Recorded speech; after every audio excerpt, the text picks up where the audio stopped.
Look at this question, guys. Mathematical induction నుంచి AP EAMCET 2024 ఇచ్చిన question చాలా సింపుల్గా చేయొచ్చు మీరు. Mathematical induction just only tricks use చేయడమే.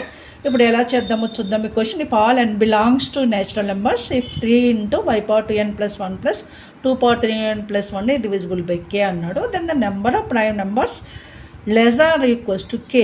అంటే ముందు డివిజిబుల్ బై కే ఏంటో కనుక్కుంటే number of prime numbers less than equals to K కావాలి. ఫస్ట్ మనకు తెలుసు కదా mathematical induction n equal 1 trick use చేస్తే this becomes 3 into 5 power 3 plus 2 power 4 అవుతుంది. 5 power 3 125, 3 into 125 plus 2 power 4 is 16. దీన్ని యాడ్ చేసి ఇంటూ చేసి యాడ్ చేస్తే 391 వస్తుంది గైస్. 391 మనము 17 ఇంటూ 23గా రాయొచ్చు. 17 23 is 291. ఇప్పుడు మళ్ళీ అడిగిందండి నెంబర్ ఆఫ్ డివిజిబిలిటీ అంటే కే అనేది డివిజిబుల్. ఇందులో మీరు అబ్జర్వ్ చేయండి 17 23 ఉంది కాబట్టి so this number is divisible by either 17 or 23.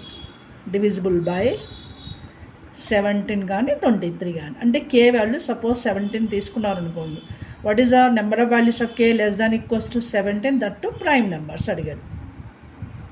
Prime numbers అంటే తెలుసు కదా, less than 17 equal to 7. Prime numbers are there for number of prime numbers 2 3. ఏ ప్రైమ్ నెంబర్స్ 2 3 5 7 11 13 తర్వాత 17. ఇవన్నీ వచ్చాయి 1 2 3 4 5 6 7 వచ్చాయి. 7 అంటే నెంబర్ ఆఫ్ వాల్యూస్ ఆఫ్ కే 7 అనేది థర్డ్ ఆప్షన్లో ఇచ్చాడు.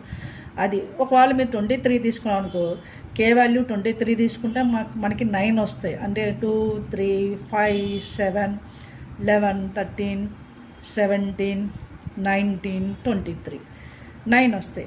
9 కానీ ఆప్షన్లో లేదు కాబట్టి మనము థర్డ్ ఆప్షన్ పికప్ చేసుకుని ఇదేనండి. చాలా ఈజీగా చేయొచ్చు. Number of values of K prime numbers less than equals to K అడిగాడు. ఇదేనండి ఈ వీడియోలో ఇచ్చిన ఎలాంటి short videos, short cut methods, number of videos మన maths super tips and tricks channel ఉన్నాయి. చూడకపోతే చూడండి, షేర్ చేయండి, సబ్స్క్రైబ్ చేయండి.